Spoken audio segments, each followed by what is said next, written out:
Bonsoir. Alors, nous allons donc faire une présentation à deux, une présentation qu'on a préparée à trois, donc avec Adriana et Frédéric Beaune, que vous verrez tout à l'heure, qui va parler après nous. Voilà.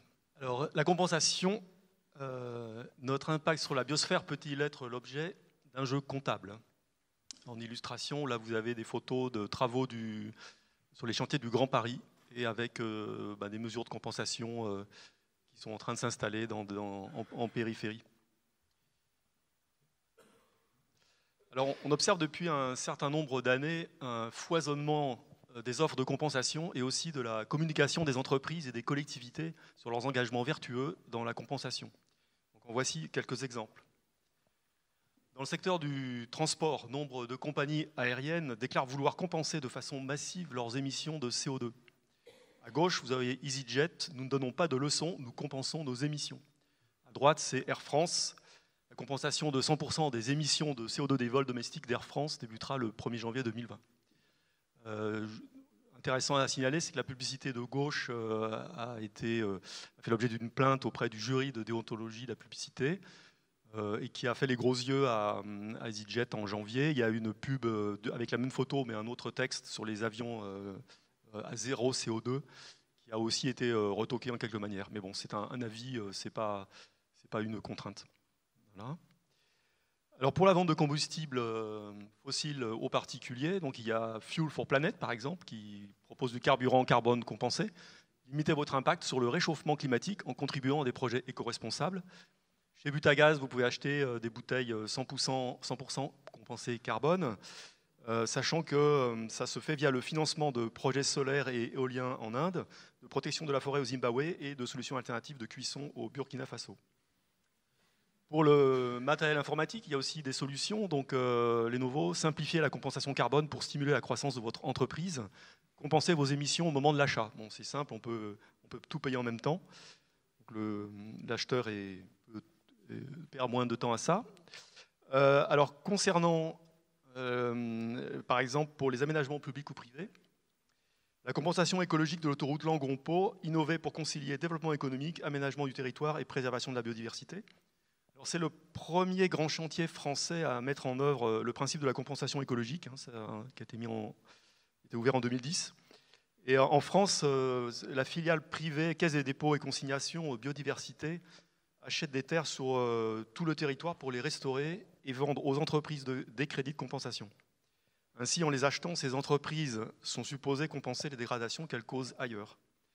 Alors, la société concessionnaire de l'A65 donc, a ainsi assuré sa compensation écologique en achetant auprès de ses dossiers biodiversité la gestion conservatoire de 1400 hectares de terres jusqu'en 2066.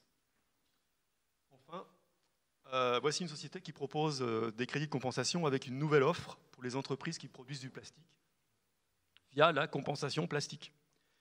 Alors, ce qu'ils proposent, c'est des solutions efficaces pour votre entreprise. Prenez position, ayez un impact tangible sur l'environnement.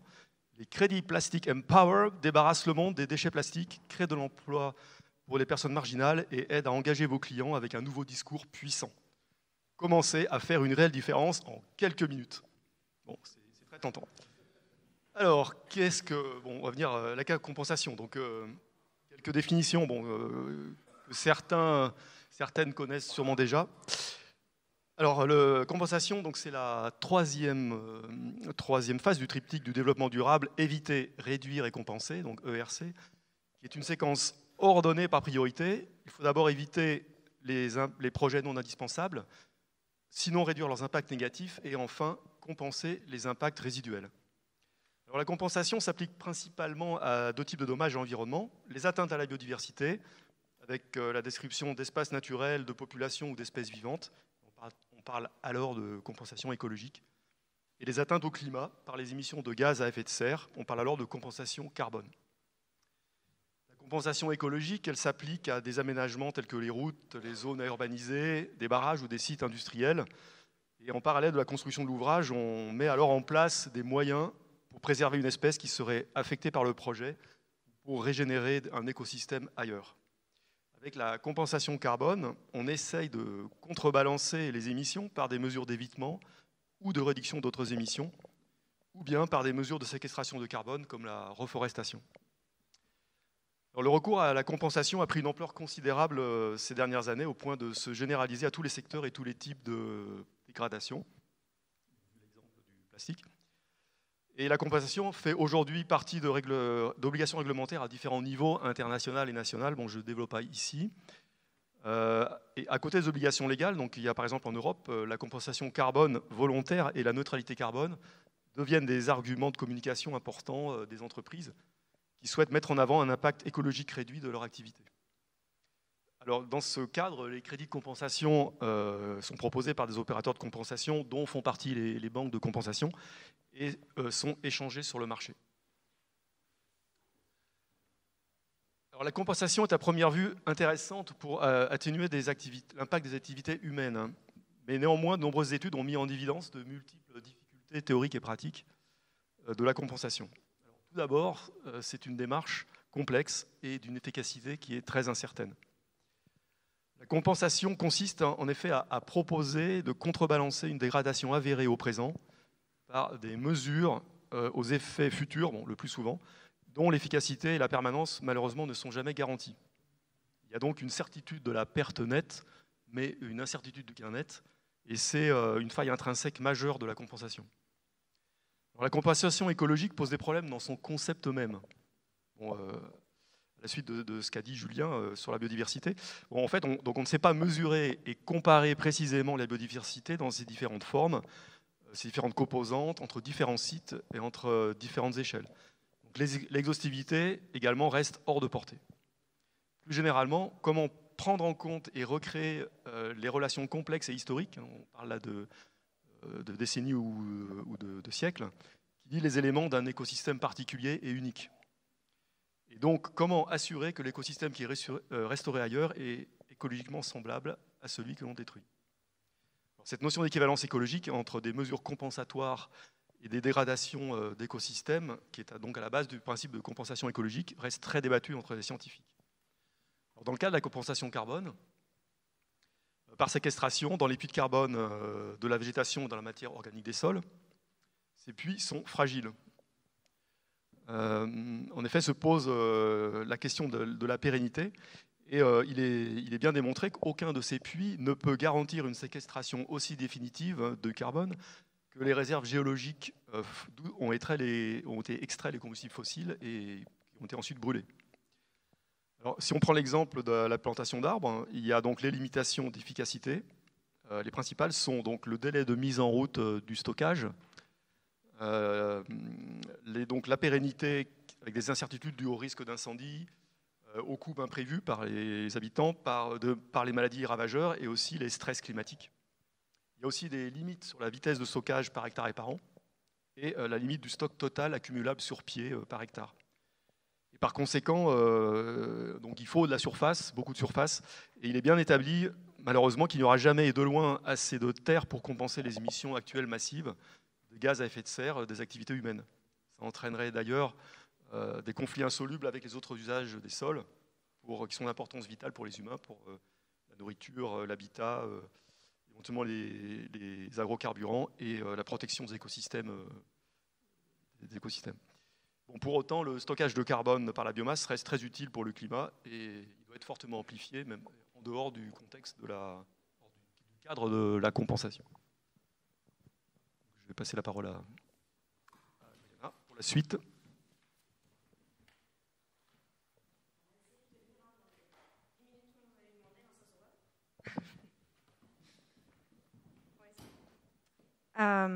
Donc, c'est bon, ok.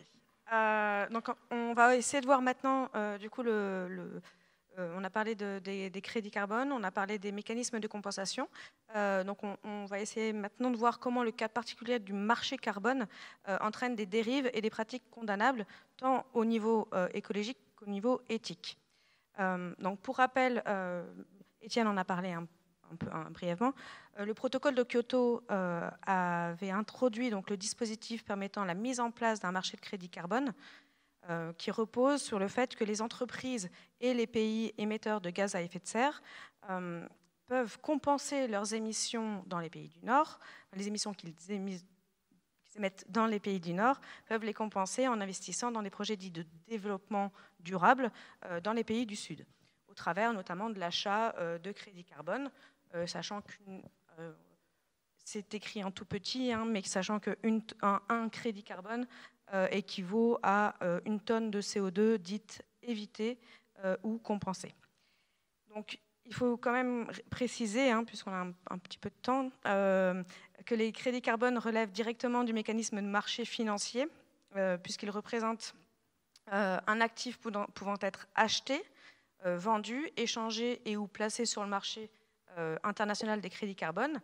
Et on peut voir, par exemple, c'est un exemple là qui vient d'une entreprise tanzanienne, enfin, d'une entreprise internationale qui agit en Tanzanie,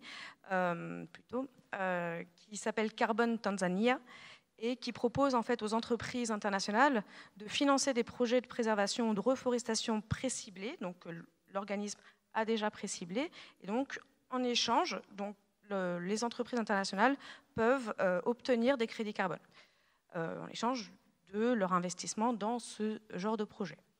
On peut notamment, je ne l'ai pas mis ici, on ne l'a pas indiqué sur cette slide, mais sur le site internet, on peut lire une des citations qu'il donne, c'est « Nos projets génèrent des crédits carbone forestiers de haute qualité. Donc, ces crédits carbone peuvent être utilisés pour compenser les émissions inévitables, et ça c'est intéressant, pour compenser les émissions inévitables ailleurs dans le monde, parce que bien évidemment elles sont inévitables, donc pour compenser des émissions inévitables ailleurs dans le monde par des entreprises qui s'efforcent de respecter des engagements zéro carbone net. » Donc là, c'est intéressant parce qu'en fait, à partir de cette plateforme-là, les entreprises étrangères peuvent investir dans des projets carbone et obtenir, finalement, compenser les émissions de gaz à effet de serre qu'elles émettent dans les pays du Nord. Cependant, finalement, on se rend compte que ces mécanismes de crédit carbone, on n'a pas le temps de dissocier les différents mécanismes. Il y a elles peuvent soit investir dans des projets dans des projets de forêt qui existent déjà et qui aident, soi-disant, les populations locales à préserver les forêts, ou dans des projets de plantation, de reforestation. Et c'est là-dessus qu'on va axer cet exemple-là. Parce qu'en fait, ces mécanismes de crédit carbone associés aux grandes entreprises internationales qui mènent des activités justement de reforestation en Afrique ici, parce que là on parle de la Tanzanie, sont édifiants par le cumul en fait, des dégâts collatéraux de la compensation. En général, les nouvelles plantations qui sont mises en place, ce sont des monocultures exogènes qui entraînent souvent donc, une dégradation des sols, de la biodiversité, des écosystèmes ciblés, et qui ont du coup des impacts environnementaux et sanitaires qui peuvent être graves, comme on va le voir par la suite avec un exemple sur lequel j'ai travaillé en Tanzanie. Mais également, donc, ces investissements dans les plantations, elles portent aussi de sérieuses questions d'éthique sociale internationale, comme la spoliation des terres des populations locales. On en a un peu parlé avec les questions de préservation de la biodiversité, mais on pourrait en reparler d'ailleurs. Et le non-respect des promesses de développement économique vis-à-vis des habitants, qui entraîne aussi des contraintes de gestion parfois imposées aux villageois, donc des contraintes de gestion des forêts, comme l'obligation de planter certaines espèces qui ne sont pas endémiques et donc problème en termes d'usage des sols et en termes de pollution des sols. Et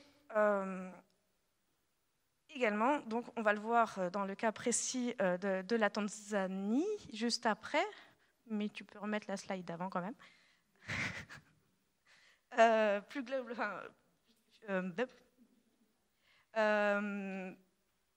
donc finalement, en fait, ces accaparements des terres, ça entre, et ces investissements dans les plantations arboricoles, dans les plantations forestières en Afrique, qui sont associés avec des achats de crédits carbone, elles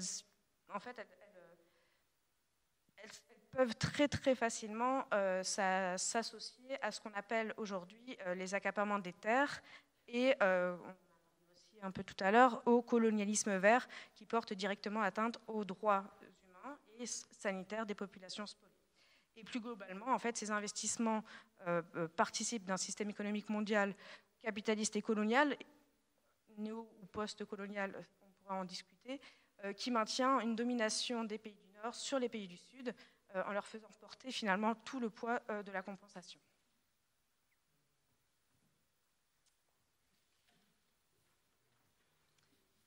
Alors, donc, ce fameux exemple de la Tanzanie. Alors, en Tanzanie, il y a énormément de plantations justement liées. Il y a en tout cas beaucoup de plantations agricoles et énormément d'entreprises des pays du Nord qui ont investi au travers de plusieurs mécanismes et notamment depuis le protocole de Kyoto, mais d'autres mécanismes de réduction de la déforestation et de reforestation. Et ici, là, c'est l'exemple d'une plantation de pin et d'eucalyptus sur laquelle j'ai travaillé en quelques temps, quelques mois, en tout cas. Donc, cette entreprise norvégienne, qui est une entreprise norvégienne, donc Green Resources, est en fait un cas un peu emblématique de ce système de compensation carbone par la reforestation et la vente de crédits carbone. Alors, brièvement, elle a acquis 34 000 hectares de terre au sud de la Tanzanie dans les années 90. Et l'idée promue par cette plantation, enfin par cette entreprise, pardon, est la reforestation par la plantation de pin et d'eucalyptus sur des terres qui étaient considérées, en tout cas par l'entreprise, et c'est ce que donne comme argument à l'entreprise, les terres étaient considérées comme dégradées et déforestées par les populations locales, l'élevage des populations locales et par l'usage des terres qui était fait par les Tanzaniens. Donc, l'entreprise norvégienne allait pouvoir sauver finalement ces terres grâce à la plantation de pin et d'eucalyptus. Donc, cette entreprise, elle est financée par plusieurs investisseurs internationaux, des fonds de pension, des banques d'investissement publiques, privés, norvégiens, américains, je ne vais pas les citer, et, il y en a plein. Mais par ailleurs, au travers de cet investissement, il y a de nombreuses entreprises extractives ou de transport qui achètent en fait des crédits carbone pour compenser leurs émissions de gaz à effet de serre. C'est le cas par exemple de British Petroleum. Si je dois expliquer, c'est une entreprise qui exploite du pétrole. Et Nexan, qui est une entreprise qui on a dit qu'il fallait pas que je... ou encore FedEx Corporation, en fait, sont des entreprises soit de transport, soit d'aviation internationale, qui en fait ont acheté des crédits carbone via cet investissement, donc ont investi dans cette plantation pour obtenir des crédits carbone et pour réduire leur dette carbone à leur niveau. Et on n'a pas mis d'exemple ici, mais on peut souligner que sur les sites internet et sur tous les rapports de promotion de ces entreprises-là, de la compensation pour ces entreprises qui ont une stratégie forte de communication visant à verdir leur image et leur activité polluante, justement au travers de leur impact et leur activité de compensation dans les pays du Sud. Également, donc l'entreprise Green Resources, qui elle contrôle directement la plantation en Tanzanie, affiche aussi sa responsabilité sociétale entrepreneuriale par la promesse du transfert de 10% de ces crédits carbone obtenus, donc par la vente de ces crédits carbone obtenus, 10% de ces crédits carbone seraient reversés au village et donc aux villageois pour le développement des villageois. Donc c'est assez intéressant. C'est un peu un micmac de tout ce qu'on peut voir au niveau de la compensation. Et malgré tout, tout ça peut être très prometteur, puisqu'on va reforester des terres dégradées, on va reforester des terres qui n'ont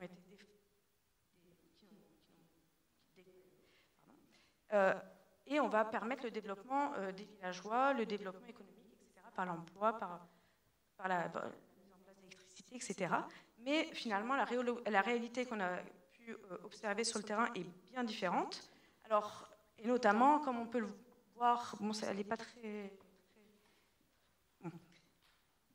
En tout cas, comme on peut le voir à peu près sur cette carte, il y a 70%, jusqu'à 70% des villages qui ont été accaparés finalement par cette plantation, donc le village dans lequel elle a investi, et en fait, ce qui a amené la majeure partie de ces villageois à devoir quitter ces terres-là et partir vers des terres beaucoup moins fertiles, les plus éloignées des routes, et aussi ce qui a amené à une augmentation du risque alimentaire de ces populations liée à la perte finalement des surfaces agricoles.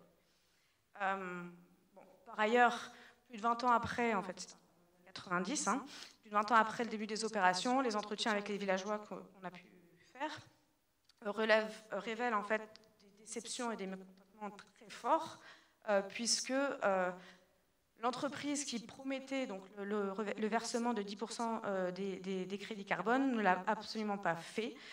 Il n'y a aujourd'hui absolument pas de retombées économiques en termes d'aide au développement concernant les écoles, l'électricité ou encore la création d'emplois. Par ailleurs, et enfin, ces espèces, le pin et l'eucalyptus, ne sont pas endémiques de Tanzanie. Donc on parle de compensation carbone pour permettre justement, encore une fois, la réduction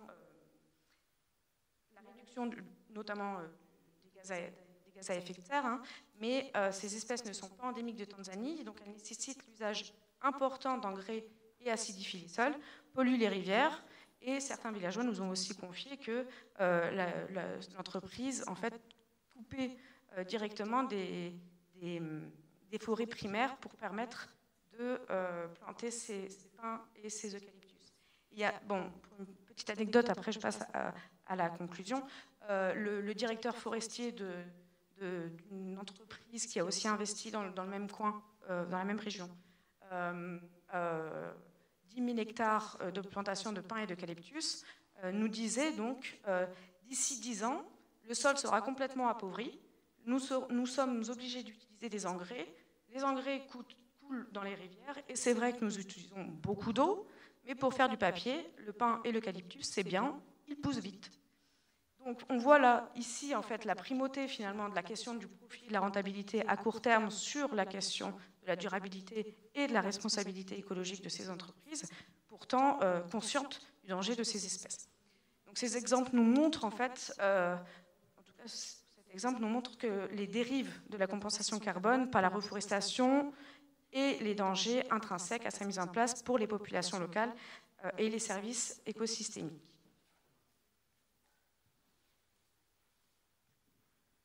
Alors pour conclure, on a donc deux slides. Nous avons deux slides.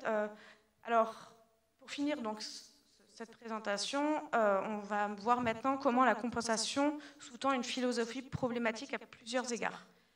Tout d'abord, donc comme l'a souligné tout à l'heure Étienne, elle suppose une vision réductionniste, mécaniste et comptable de la nature, puisque la compensation ignore la complexité de la biodiversité, de la biosphère, en sélectionnant quelques caractéristiques de l'écosystème et surtout quelques espèces, et là on parle de biodiversité, quelques espèces ciblées, essentiellement des espèces dites emblématiques, au détriment de la biodiversité dite ordinaire. Par ailleurs, prendre soin de la biosphère ne signifie pas compenser. Ce n'est pas parce que l'on restaure des sites dégradés ou que l'on protège des écosystèmes menacés que l'on annule pour autant des dégradations écologiques faites par ailleurs, en raison de ce qu'évoquait tout à l'heure Étienne, de l'absence d'équivalence. Et on peut finalement se poser la question de savoir si la compensation ne serait pas un droit à détruire et un droit à polluer. Parce que même si le fait de faire payer aux entreprises leur dégradation écologique peut sembler légitime, considérer que soigner la biodiversité pour compenser la dégradation n'est qu'en fait une vue de l'esprit. Une entreprise qui émet des gaz à effet de serre et qui par ailleurs plante des arbres ne compense rien du tout. Elle pollue d'un côté et elle plante des arbres. Pire, on pourrait retourner la perspective et considérer qu'elle achète en quelque sorte un droit à polluer. Par exemple, on pourra, quelques-uns d'entre vous pourront reconnaître l'endroit. Je peux détruire un habitat riche en biodiversité dans une zone humide dans le Tarn, par exemple, puisque j'ai financé la réintroduction d'un triton palmé en Bretagne. Voilà, ça c'est un principe de compensation qui peut poser question. Finalement, ce droit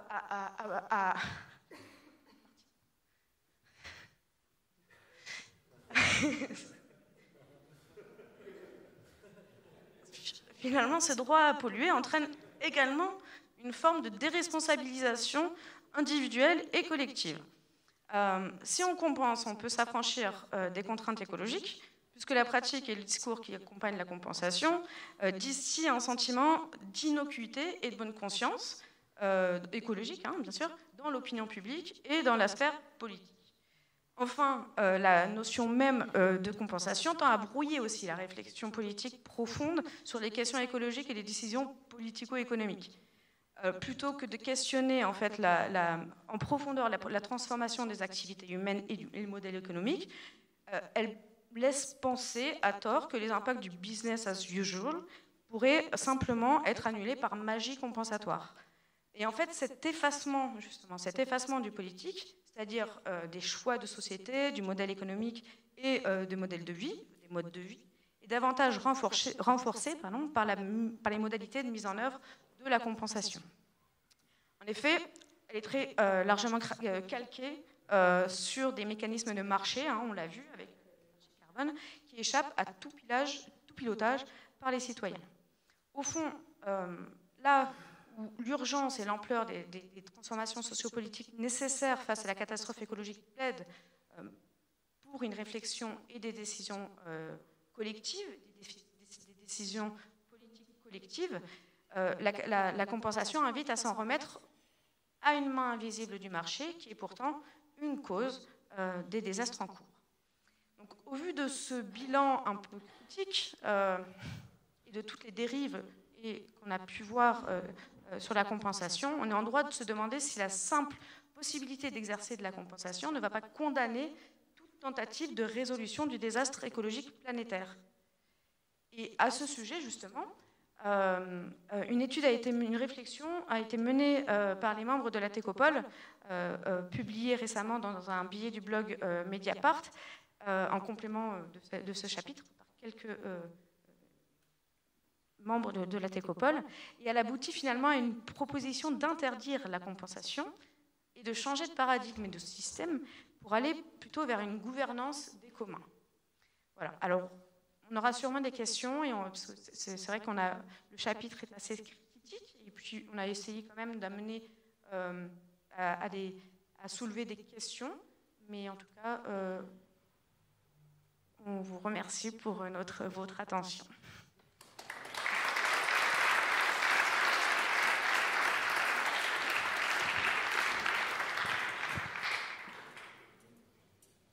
Oui, je voudrais juste porter un témoignage de la pratique de la compensation dans un territoire que je connais bien, le Haut-Languedoc. Au point de vue forestier, on propose de couper des forêts qui n'ont pas grande valeur, nous dit-on, de feuillus, afin de reboiser, parce que c'est la seule manière de faire de la captation carbone. Autrement dit, on détruit un écosystème, exactement comme en Tanzanie, mais il n'y a pas besoin d'aller chercher loin, c'est ici. Ensuite, un deuxième témoignage de la compensation. Alors là, c'est même plus la compensation, c'est une disposition réglementaire, légale, qui s'appelle l'autorisation de destruction d'espèces protégées. Un projet industriel risque d'entraîner une destruction d'espèces protégées. Elle peut obtenir une autorisation de création à condition qu'elle dépose une demande de dérogation. Donc elle doit énumérer les espèces en danger qui seront soit perturbées, soit carrément détruites par son projet. On fait la liste. On va l'autoriser sur la période de fonctionnement de son entreprise à détruire, par exemple, un vautour par an, 3 rossignols tous les mois, etc. Il y a la liste précise, un arrêté préfectoral qui établit cette liste. Donc, c'est même plus de la compensation, c'est de l'autorisation à détruire carrément. Alors, non, mais la question, c'est de savoir, est-ce qu'on ne pourrait pas simplement, à ce titre-là, dire qu'il faut arrêter ces pratiques. Nous sommes dans un état d'urgence écologique. On ne peut plus laisser les industriels faire ce qu'ils veulent.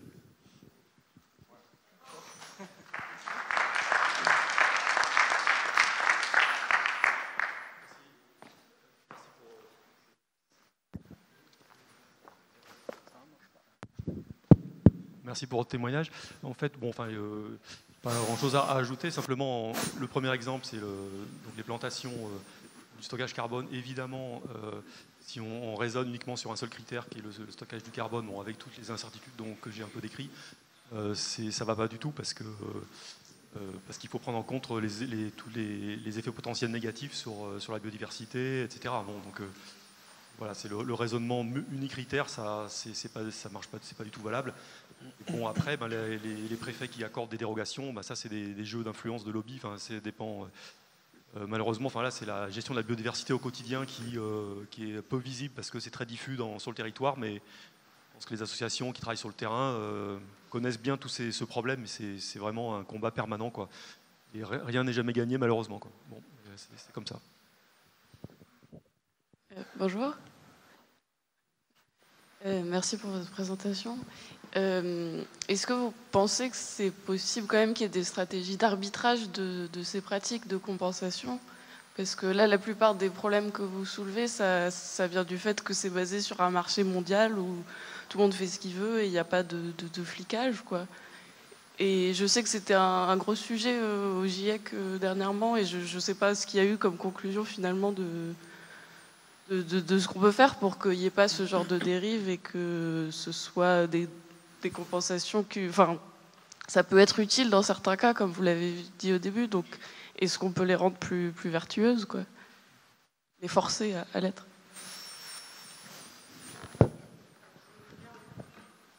Je veux bien répondre une toute petite partie à cette question, mais c'est vrai que là, on ne voit pas trop bien sur le schéma, mais normalement, hein, dans l'idéal, il y a un organisme indépendant qui vérifie le stock, par rapport au stock carbone, qui vérifie la quantité de carbone, qui mesure en fait la quantité de carbone qui pourrait être ensuite vendue. Après, pour la question écologie, la question de la compensation écologique, il y a quand même tout un planning qui est mis en place par des organismes dits indépendants et qui évaluent, et ça rejoint aussi la question des espèces qui sont de quelles espèces on protège, puisqu'il y a forcément à chaque fois il y a une quantification de l'écosystème qui est menacé et qui va être impacté par le projet d'aménagement en question. Même s'il y a 500 espèces qui sont 500 espèces je sais pas, de plantes, de flore et de faune, en fait, à la fin, il n'y en aura que 10 ou 20 qui vont être sélectionnés pour être, comme on dit, des espèces emblématiques qui vont être sélectionnées pour être protégées ou restaurées quelque part à un autre endroit. Mais c'est là où ça pose problème. Et finalement, il y a quand même un flou dans tout le mécanisme de vérification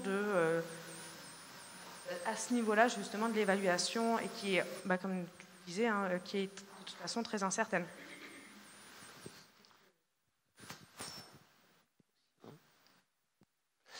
Bonsoir.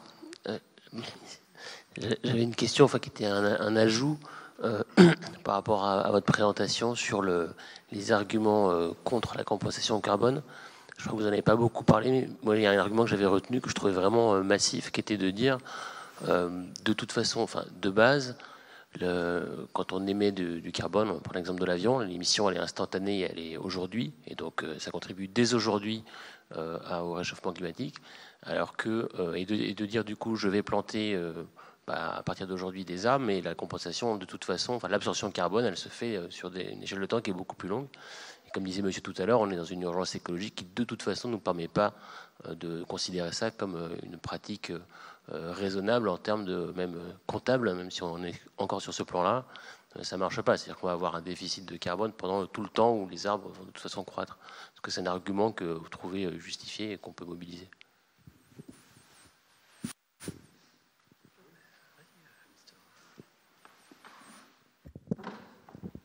Alors, excusez-moi, en fait, j'ai pas vraiment compris la question. Vous voulez savoir comment justifier en fait, comment justifient les promoteurs de la compensation. Le point, c'était de dire que planter des arbres pour compenser le carbone, c'est-à-dire se baser sur le fait que les arbres ils vont absorber du carbone, donc en proportion équivalente à ce qu'on émet le jour J. Ça tient pas vraiment parce que l'émission de carbone, on va la faire là et donc le CO2 va se retrouver tout de suite dans l'atmosphère, alors que les arbres qui vont absorber le carbone, ils vont mettre 10 ans, 15 ans, 30 ans, 50 ans avant de vraiment absorber la bonne quantité de CO2. Et donc pendant tout ce temps-là, on a du CO2 qui se balade dans l'atmosphère et qui contribue au réchauffement. Et donc ce déphasage-là est en fait pas du tout anecdotique et donc contribue quand même sensiblement au réchauffement. D'accord. Oui, je suis tout à fait d'accord avec vous. Ça, c'est un des problèmes du délai. Et après, il y a le problème de la pérennité, parce que, en particulier, les arbres qu'on plante dans les pays africains sont des arbres qui poussent très vite, donc c'est un intérêt au démarrage, mais par contre, ils ont une durée de vie assez courte, et alors, c'est 50, 60, ou enfin moins de 100 ans, alors que le carbone, pour que ce soit vraiment pertinent par rapport au climat, il faudrait un stockage de plusieurs siècles au minimum. Et donc, quand tu as parlé tout à l'heure de production de papier aussi, si un des débouchés de ces forêts, c'est de produire du papier, alors là, c'est carrément zéro stockage, puisque le papier, après, on sait qu'il est transformé en CO2 assez rapidement. Donc, oui, voilà, donc de toute façon, c'est un système percé avec des fuites de tous les côtés, et de ce point de vue-là, ça ne fonctionne pas, quoi. Enfin, ça fonctionne très mal, quoi, par rapport à ce qui est annoncé. Une dernière question alors. Bonjour. C'est une question qui est un peu sur le bouquin en général, que j'aurais pu poser plus tôt, mais qui peut aussi concerner les techniques de compensation, donc j'y vais. Il y a un thème, un sujet, un domaine qui commence à utiliser pas mal le greenwashing de manière un peu inattendue, mais finalement assez logique. C'est le domaine militaire. Or, les émissions de gaz carbonique, mais aussi d'autres gaz à effet de serre et de polluants globalement du secteur militaire sont colossales. L'empreinte militaire de la France est particulièrement importante du fait de son armée, mais aussi de son industrie d'armement. On est dans une situation où toutes les discussions internationales sur le climat, la protection de la planète excluent soigneusement le domaine militaire.